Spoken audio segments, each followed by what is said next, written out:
Hi students, जैसा कि हम लोग ब्लड रिलेशन के पिछले वीडियो में देखे थे, उसका कुछ बेसिक कॉन्सेप्ट हम लोग देखे थे। किस प्रश्न को कैसे बनाना है हम लोग ये भी देखे थे। कब कहाँ पर प्लस से किसको डिनोट करना है, माइनस से किसको डिनोट करना है, कैसे डिनोट करना है, जनरेशन गैपिंग कैसे होना चाहिए, ये सभी हम लोग देखे थे। उसमें हम लोग कुछ सिंपल सा क्वेश्चन भी किए थे।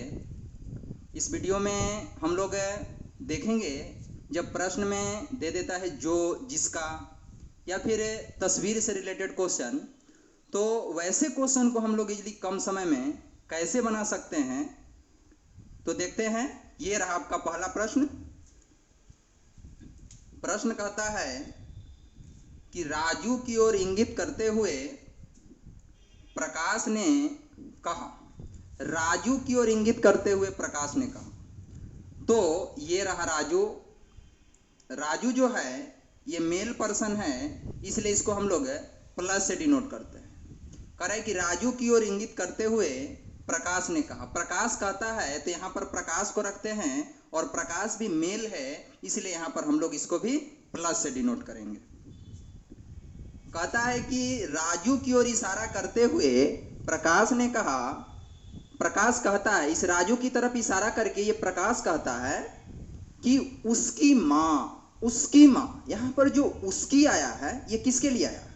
तो यहाँ पर जो उसकी है वो आया है राजू के लिए। यहाँ पर उसकी किसके लिए आया है?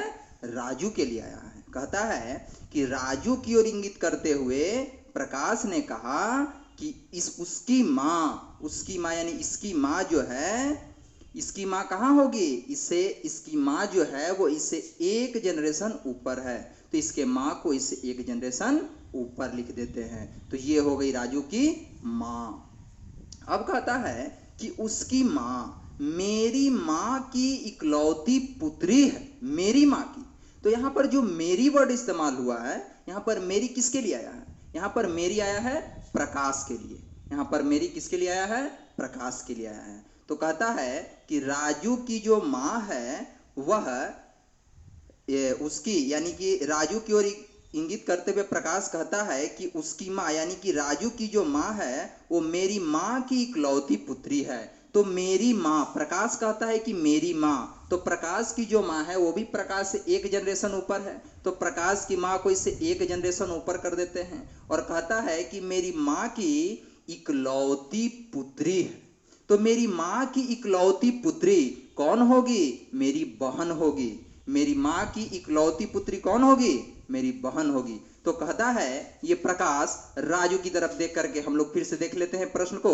तो राजू की तरफ इशारा करते हुए प्रकाश कहता है कि राजू की माँ यानी कि उसकी माँ मेरी माँ की, ये राजू की जो माँ है वह मेरी माँ की इकलौती पुत्री है। यानी कि हमारी कौन है? बहन। हमारी बहन कौन है? तो वो राजू की माँ है। हमारी बहन कौन है? तो राजू की माँ है। अब देखते हैं कि ये P और ये R, इस दोनों के बीच में क्या रिश्ता है। तो ये प्रकाश जो है, प्रकाश की बहन का लड़का है राजू। प्रकाश की बहन का लड़का है राजू, तो प्रकाश राजू को क्या कहेगा? भगिना कहेगा। क्या कहेगा? भगिना या फिर भांजा कहेगा। और राजू जो है वो प्रकाश को क्या कहेगा? तो राजू की माँ का भाई है प्रकाश, तो राजू प्रकाश को क्या कहेगा? मामा कहेगा। लेकिन हमारे प्रश्न में दिया हुआ है कि बताएं कि राजू का प्रकाश से क्या संबंध है। राजू का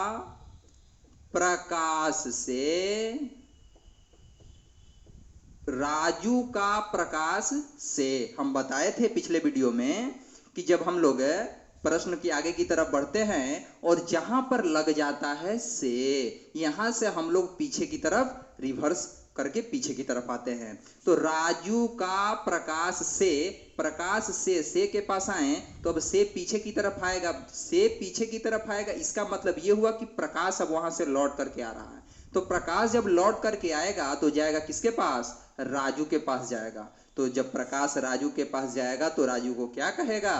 राजू को कहेगा भगिना। इसका मतलब हमारा आंसर क्या होगा? भगिना आंसर होगा। अब हम लोग नेक्स्ट क्वेश्चन की तरफ बढ़ते हैं। तो नेक्स्ट क्वेश्चन है हमारा, कहता है कि नीतू की ओर इंगित करते हुए सोहन ने कहा। किसकी तरफ इंगित कर रहा है? तो नीतू की ओर इंगित करते हुए सोहन कहता है। नीतू को हमने यहाँ पर रख लिया, ये नीतू फीमेल पर्सन का नाम था, इसलिए हम लोग इसको माइनस से डिनोट कर रहे हैं। और ये सोहन जो है ये मेल पर्सन है, इसलिए हम लोग इसको प्लस से डिनोट कर रहे हैं।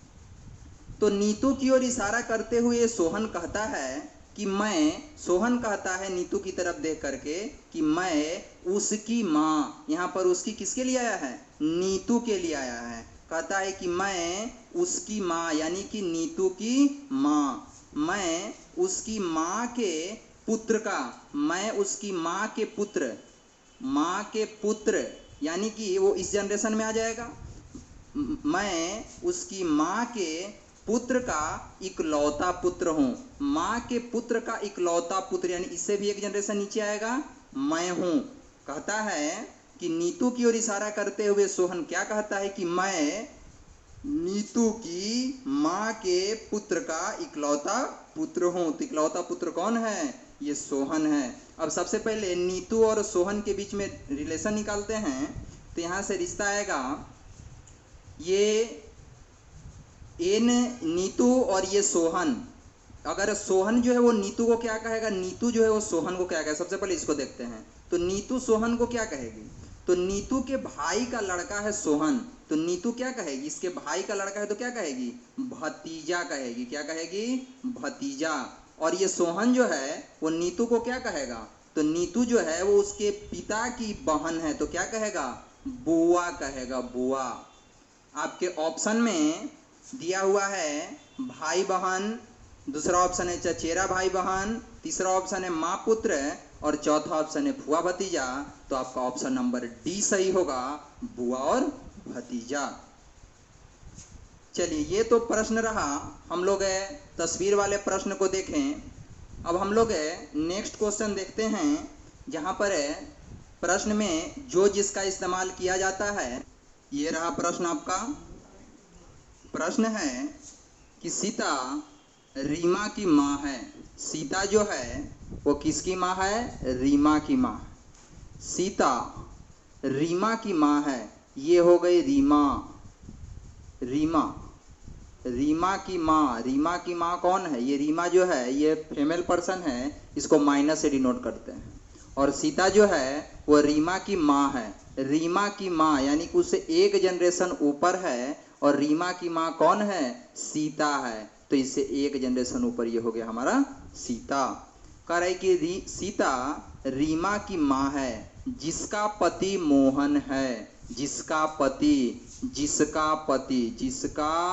पति मोहन है। तो किसका पति, यहाँ पर ये जो जिसका आया है वो किसके लिए आया है? तो यहाँ पर जिसका आया है सीता के लिए।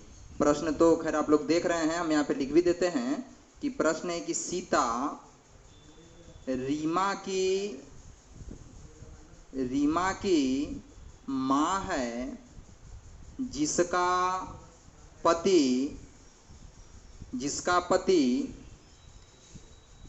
मोहन है। देखिए यहाँ पर ये जो जिसका है वो किसके लिए आया है? यहाँ पर जिसका आया है सीता के लिए। जो पहले वाला नाम होता है, जो और जिसका जो आता है वर्ड, वो किसके लिए आता है? पहले वाले नाम के लिए आता है। तो किसका पति मोहन है? सीता का पति मोहन है। तो यहाँ पर सीता के बगल में ये हो जाएगा मोहन, ये हो गया मोहन, और ये पति पत्नी है, दंपति है, तो इसको हम लोग अंडरलाइन कर देते हैं। चलिए आगे कह रहा है कि ललन मोहन का भाई है। ललन किसका भाई है? मोहन का भाई है। मोहन का भाई है ललन।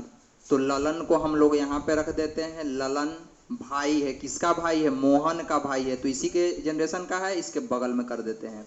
अब अगर यही प्रश्न में कहता कि ललन सीता का भाई है, तो इस ललन को मोहन के बगल में न लिख करके हम लोग लिखते कहाँ पर? सीता के बगल में। तो ये सीता का भाई होता। तो कोशिश यही करना है कि जिसके बारे में, से मोहन के भाई के बारे में बोला तो मोहन की तरफ लिखेंगे। सीता के बारे में कहते हैं कि सीता का भाई है या बहन है, तो सीता की तरफ लिखते। चलिए आगे कहता है कि तो बताना है, प्रश्न है कि तो रीमा ललन से कैसे संबंधित है? रीमा ललन से कैसे संबंधित है? देखिए, ललन किससे? रीमा किससे? ललन से। किससे? ललन से। तो ललन से जब रीमा के पास आएंगे तो सबसे पहले ललन और रीमा के बीच में रिश्ता निकाल लेते हैं। तो ललन जो है वो रीमा को क्या कहेगा? ललन के भाई का लड़की है रीमा, तो क्या लगेगी? भतीजी लगेगी।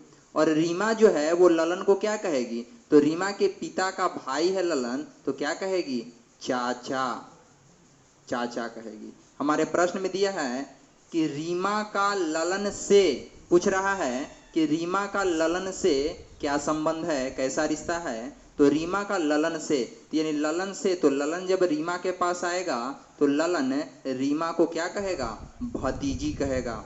आपका पहला ऑप्शन था भांजी, दूसरा था भतीजी, तीसरा था पुत्री और चौथा था माँ। तो आपका दूसरा आंसर सही होगा, भतीजी। आज के लिए बस इतना ही। उसके बाद हम लोग कोडेड ब्लड रिलेशन देखेंगे नेक्स्ट वीडियो में। धन्यवाद।